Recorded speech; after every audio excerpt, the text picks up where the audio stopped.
जहाँ देखी है ढोलक छपनी शान बटन दवाई है गे चाची। जहाँ देखी है ढोलक छपनी शान बटन दवाई है गे चाची। आनंद मोहन भैया के मुखिया बनई है गे चाची। आनंद मोहन भैया के मुखिया बनई है गे चाची। जहाँ देखी है ढोलक छपनी शान बटन दवाई है गे चाची। जहाँ देखी है ढोलक छपनी शान बटन दवाई है गे चाची। पंचायत का मुखिया कैसा हो? पंचायत का मुखिया कैसा हो?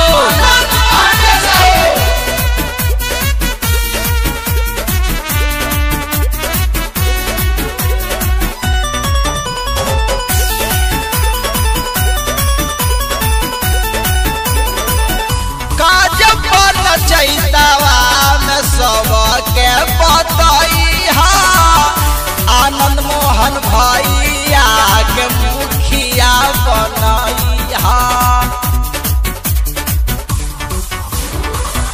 काजपन चैतवा में सबके बतई आनंद मोहन भैया के मुखिया बनई ढोलक छाप के तू जाने ना भूलई है गे चाची।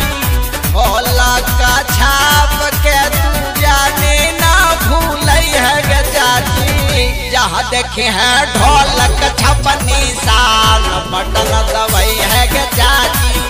जहाँ देखे है ढोलक छपनी शान बटन दवाई है गे चाची।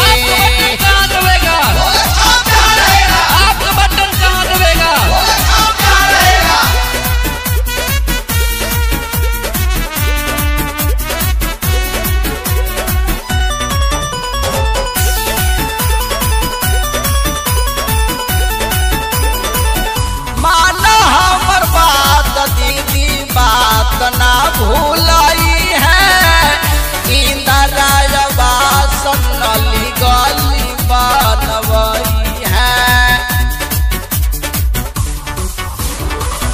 माना हमर बात दीदी बात ना भूलाई है इंदिरा नली गली बनवई है। आनंद मोहन भैया के मुखिया बनई है गे चाची।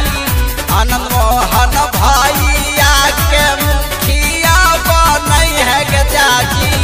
जहाँ देखी है ढोलक छपनी शान बटन दवाई है गे चाची।